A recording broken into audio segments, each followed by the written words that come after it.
Baik, bismillahirrahmanirrahim. Assalamualaikum warahmatullahi wabarakatuh. Waalaikumsalam. Alhamdulillah, hamdan syukurillah. Pagi yang cerah ini saya di kantor Z Generation. Beliau Mr. Abdul Holik atau yang familiar dengan sebutan Mr. Alex. Ini merupakan direktur daripada Z Generation, sebuah yayasan internasional yang basicnya adalah apa, Mister? Bahasa Inggris X-Idea. Bahasa Inggris X-Idea. Tapi untuk sesi video kali ini saya tidak mau panjang lebar membahas masalah bahasa Inggris. Yang ingin saya kepoin, ingin saya tahu banget terkait Mr. Holik atau Mr. Alex ini adalah gaya belajar beliaunya. Learn how to learn. Bagaimana kemudian Mr. Holik ini mengembangkan dirinya mulai dari kecil mungkin sampai pada level sekarang ini. Bisa mungkin Mr. diceritakan awal mulanya ketertarikan sehingga kemudian muncul curiosity hingga kemudian menemukan yang namanya momen eureka dalam hidupnya dan merasa nyaman dan excited dengan ilmu pengetahuannya itu. Monggo, Mister. Baik, dan terima kasih untuk pertanyaannya. Ini termasuk rahasia dapur berarti ya. Rahasia pribadi. Rahasia pribadi, oke. Mengenai tentang pembelajaran, saya pribadi melihat diri saya. Jika flashback beberapa tahun yang lalu, saya berkembang pesat itu pertama dari lingkungan. Berhubung lingkungan sekitar rumah saya, tepatnya di kampung halaman itu, rata-rata kami dikelilingin oleh kiai. Rumah kami asli orang desa, orang petani, tetapi di sekitaran atau tetangga kami adalah para kiai yang sangat mendukung terhadap peradaban ilmu pengetahuan. Dan situ semenjak dari kecil kita hidup dengan berbagai aneka ragam pengetahuan yang dimiliki oleh putra putri kiai, sehingga banyak figuritas yang mengelilingi saya pribadi. Namun kalau melihat dari sisi keluarga saya secara background pendidikan sangat tinggi, karena abah dan umi saya belum memiliki ijazah SD. Kakak saya dan mbak saya juga sama, mereka tidak berpendidikan sampai junior high school atau SMP pun mereka belum punya. Namun alhamdulillahnya dari kalangan keluarga semuanya mondok zaman dulu, walaupun tidak sekolah mereka mondok di pesantren. Terus untuk diri saya pribadi, saya terdorong sangat jauh untuk memiliki keseriusan dalam belajar itu dari abah saya. Abah saya itu orang yang pekerja keras, bertani sekaligus menjadi kuli bangunan, sehingga abah itu menginginkan saya tidak mengikuti jejak dia. Dulu kalau misalkan ada alat-alat bangunan di rumah, saya pun gak diperbolehkan untuk megang, karena dari takutnya abah saya untuk mengikuti jejak beliau. Padahal kalau dilihat dari sisi agama, tidak ada yang salah dengan pekerjaan yang beliau kerjakan. Saya menjadi orang yang ambisius ketika saya pertama kali mendapatkan ranking di sekolah, dan semua keluarga saya mendukung saya untuk mempertahankan ranking tersebut. Sehingga bermula dari ranking yang prestasi yang tidak sebegitu besar, namun dengan apresiasi yang baik dari kalangan guru dan keluarga untuk dipertahankan, sehingga hal itu menjadi awal yang sangat baik sama saya untuk menjadi orang yang ambisius. Sehingga saya terus-terusan beberapa tahun ke depannya untuk mempertahankan ranking tersebut. Ya, awal mula saya belajar untuk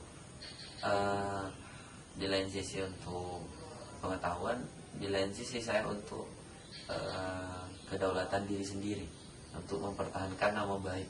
prestasi tersebut. Sehingga saya dari kelas 1 SD sampai kelas 3 SMA ranking 1 terus.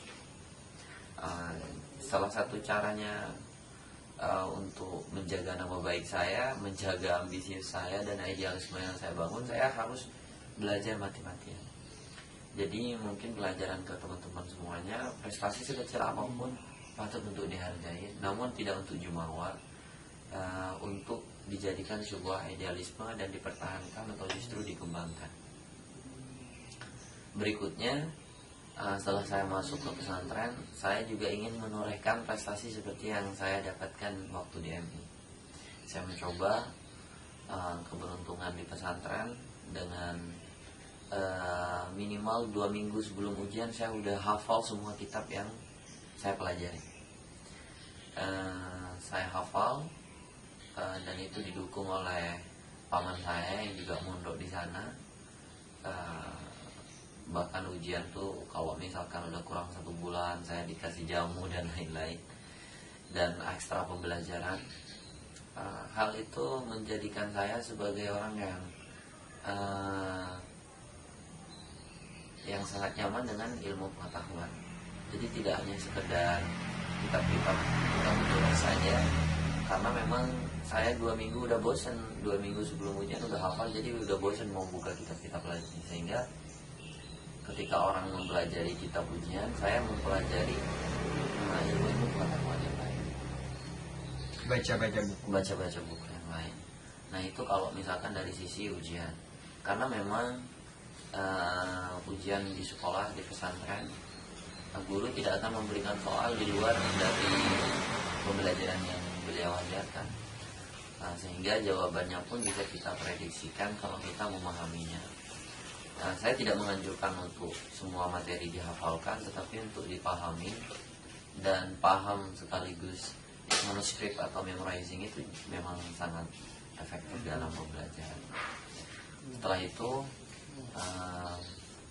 pembelajaran yang saya kembangkan di pesantren adalah dengan memberikan banyak opsi ke otak saya untuk memilih pembelajaran, memilih materi yang akan saya pelajari. Jadi kalau misalkan ke sekolah, pelajaran hari ini ada 4 pelajaran, misalkan nahwu, shoroh, kemudian hadis, kemudian sejarah. Apa yang saya bawa itu bisa sampai 8 pelajaran. Jadi nggak mungkin 4 itu saja. Karena kalau yang 4 itu yang udah pasti, seperti yang saya sebutkan tadi, itu kan udah terulang-ulang, dan efek dari ulang-ulang itu ada rasa kebosanan. Sehingga saya harus memberikan opsi atau menu lain ke otak saya dengan buku-buku yang jauh tidak berkaitan dengan kitab-kitab atau pelajaran yang wajib. Jadi kalau misalkan sekarang pelajarannya hadis dan lain-lain, saya kasih backup. Saya kasih backup buku buat hadisnya adalah ensiklopedia. Sedangkan backup buat pelajaran nahwunya saya kasih tentang quantum learning. Jadi setiap mata pelajaran saya ada backup bukunya, sehingga ketika saya malas mau buka kitab hadis ini, saya buka backup dari kitab hadis tersebut, misalkan quantum learning. Jadi saya baca quantum learning, dan backupnya pun itu tidak sesuai antara quantum learning dengan hadis, itu kan istilahnya sangat irrelevan. Tetapi begitu sebenarnya kinerja otak kita. Jadi kalau kita menonton orang-orang yang masih mencari jati diri, seperti anak-anak SMP dan SMA, menonton itu saja, itu berbahaya. Kenapa? Opsional yang ada di otak kita itu tidak kita jelajahi. Potensi yang kita miliki itu tidak kita explore. Nah, saya memberikan ruang, siapa tahu otak saya itu juga menerima di luar kita butuh selama di pesantren. Dan saya merasa nyaman dengan pembelajaran yang saya jalankan. Jadi hampir saya menghabiskan buku-buku yang ada di perpus. Kalau di bata-bata itu hanya 1 deret yang belum saya baca. Kalau buku-buku umumnya. Yang perpus putra. Ya, perpus putra. Al-Majid ya. Tapi yang pelajaran umumnya, walaupun saya nggak suka fisika, kimia, tetap aja bagi saya membaca itu bukan masalah suka nggak suka, tapi siapa tahu ada di bab yang kita baca itu suatu saat betul-betul berguna di dalam mengembangkan pengetahuan yang lain. Karena pada dasarnya satu ilmu pengetahuan dan ilmu yang lainnya itu sangat berkaitan, dan itu adalah suatu konsep ilmu pengetahuan yang tidak bisa dipisahkan antara satu sama lain. Dulu saya merasa bahwasannya hadis dengan quantum learning itu tidak ada kaitannya. Ternyata setelah beberapa tahun kemudian belajar di perguruan tinggi, ternyata quantum learning ini semuanya diambil dari hadis. Nah, dulu saya membackup tafsir yang saya pelajarin itu dengan buku-buku sejarah peradaban Eropa dan lain-lain. Ternyata sejarah peradaban Eropa itu sudah digambarkan dalam tafsir, sehingga apa yang dulu saya baca itu tidak berkaitan, sekarang saya merasa sangat berkaitan, dan itu mendukung sekali saya menjadi mahasiswa berprestasi di jurusan hubungan internasional. Karena bagi seseorang di sana itu sangat tidak masuk akal santri yang 6 tahun berkecimpung dalam Kitabut Turos menjadi mahasiswa berprestasi nasional, medali internasional di jurusan hubungan internasional yang di pesantren sangat sedikit dikenalkan tentang pengetahuan-pengetahuan tersebut. Tapi ternyata ketika kami dalamin, ternyata esensi dari hubungan internasional itu sudah dibangun dari kitab-kitab zaman dulu yang ada di pesantren. Mereka sebenarnya sudah menggambarkan bagaimana peradaban di masa yang akan datang, tetapi melalui Kitabut Turos. Sehingga saya sangat bersyukur teori pembelajaran saya selama di pesantren tidak hanya ke kitab saja. Memang pesantren tidak memberikan jadwal atau kewajiban pesantren untuk mempelajari pelajaran umum, tidak. Tetapi saya berinisiatif sendiri dulu untuk memberikan opsi yang lain sama otak yang saya punya. Karena pada dasarnya kata Profesor Dr. Hasan itu, yang membutuhkan nutrisi gizi itu tidak hanya tubuh, tidak hanya perut yang perlu kita kasih makan, tetapi otak. Beliau berasumsi atau berpendapat saya lebih baik kelaparan perut ketimbang kelaparan otak. Sehingga kalau perut membutuhkan banyak menu, kenapa otak kita hanya sedikit? Itu kan di masa kita, di masa mudanya istilahnya, di masa kita masih mencari potensi diri kita sendiri. Nah, kalau misalkan kita sudah mendalami beberapa bidang dan mengetahui kalau potensi kita berada di ranah itu, maka tabaharlah, be passionate di bidang itu. Jadi kembangkan dan dalami di bidang itu. Nah, kalau pembelajaran saya selama di kampus ini unik. Gimana uniknya? Uniknya itu di kampus karena saya sebelumnya tidak memiliki background hubungan internasional, saya mewajibkan ke diri saya pribadi tidak boleh masuk kelas kecuali saya membaca 3 artikel atau 3 jurnal tentang pembelajaran yang akan saya pelajari hari ini. Jadi kalau misal hari ini kita akan belajar mata kuliah saya adalah Ekopolin, Ekonomi Politik Internasional. Saya nggak bakalan masuk kelas sebelum saya baca minimal 3 artikel atau jurnal berkaitan tentang Ekopolin. Seandainya hari ini ada 4 mata kuliah, maka saya harus baca jurnal 12 atau enggak artikel. Mau sesibuk apapun saya, mau sebisa apapun, misalkan saya udah hatam banyak buku tentang Ekopolin, saya nggak peduli, saya harus baca jurnal atau artikel yang memahami tentang Ekopolin yang terbaik. Itu yang pertama. Yang nomor 2, saya harus mencari kurikulum dan kampus terbaik yang mengajarkan Ekopolin. Jadi saya walaupun kuliah di kampus A misalkan, tapi saya akan mencoba mencari kampus mana yang terbaik di bidangnya. Misalkan Ekopolin itu yang terbaik adalah di London School Economic and LSE. Di LSE itu Ekopolinnya sangat bagus karena kombinasi antara stabilitas politik dan geostrategi di bidang ekonomi. Nah, saya akan buka di situ. Di sana itu mempelajari apa saja kira-kira. Jadi saya akan buka silabus dan LPP-nya di sana, karena biasanya kampus itu, kampus-kampus di luar negeri mereka kasih tahu mereka belajar apa saja selama 1 semester. Nah, saya akan buka semuanya, saya akan catat, nanti akan saya bandingkan dengan silabus dan LPP yang diberikan oleh dosen saya yang di kampus.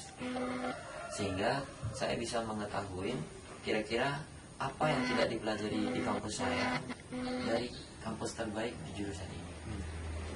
Jadi saya kuliahnya di A, tapi sistem pembelajaran otak saya di berbagai kampus A, B, C, D, E, F. Jadi saya buka di UGM seperti apa, di UI seperti apa ekopolinnya, di kampus ini seperti apa ekopolinnya dan lain-lain. Sehingga referensi saya pada waktu itu ini tahadus minimal jauh lebih banyak ketimbang dosen.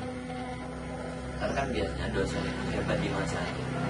Beliau hebat zaman dulu waktu beliau ngajar awal-awal, cuman berikutnya karena kesibukan beliau akhirnya lama tidak diasah, sehingga hal-hal yang baru belum. Sehingga di kelas itu saya justru sering sekali sama dosen dijadikan apalah istilahnya acuan lah untuk hal-hal yang baru. Jadi nanti kalau misalkan ada selisih pendapat dan lain-lain, pasti nantinya ujungnya kembali ke saya pada waktu itu. Dan tidak lama saya untuk menjadi asisten dosen di beberapa kelas dengan teori pembelajaran yang saya jalankan. Terus selama di kampus juga, karena saya merasa saya minim di pengetahuan hubungan internasional, saya menargetkan beberapa agenda. Yang pertama, saya wajib hatam buku setebal apapun itu, setipis apapun itu, pokoknya saya wajib hatam itu minimal 2 minggu 1 buku. Saya tidak muluk-muluk pada waktu itu, tapi alhamdulillah saya bisa semester 1 sampai semester 4 ini 1 minggu 1 buku. Dan nanti setiap 1 buku yang sudah saya selesaikan, saya harus bikinin acara bedah buku. Jadi saya baca buku sendiri, habis itu saya bedah. Saya bikin forum, saya bikin pamflet atau semacam brosur, saya kasih ke orang kalau bakalan ada bedah buku. Dan saya ambil buku-buku yang sangat menarik. Contoh seperti buku-buku karangannya Karen Armstrong, Yuval Noah Harari. Contoh kalau Karen Armstrong ini yang bagi saya keren, seperti halnya sejarah Tuhan. Karena orang-orang penasaran, wah ternyata ada Tuhan, ada sejarahnya begitu. Sehingga menarik. Jadi pada dasarnya mereka awal-awal mau datang ke acara bedah buku itu bukan sayanya yang menarik, tapi judul-judul bukunya yang saya pilih itu istilahnya menggelitik ke mereka. Berikutnya ketika saya selesai bedah buku, kita akan belajar untuk membuat resume dari buku itu sendiri, sehingga yang merasakan dari pengalaman yang ada di buku itu bukan hanya saya pribadi, tapi mereka semuanya.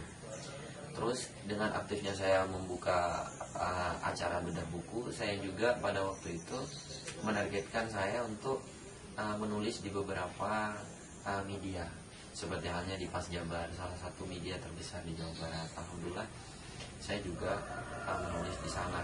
Terus saya juga bikin riset. Saya suka banget untuk membuat riset atau penelitian ilmiah di berbagai hal, terutama di bidang kepemudaan dan social movement. Dari situ banyak sekali orang yang appreciate terhadap teori pembelajaran saya, sehingga mereka merasa harus belajar bareng sama saya. Disitulah saya memanfaatkan keadaan atau momen dengan membuat komunitas kecil-kecilan. Nama komunitasnya itu awal-awal saya hanya menyebutnya sebagai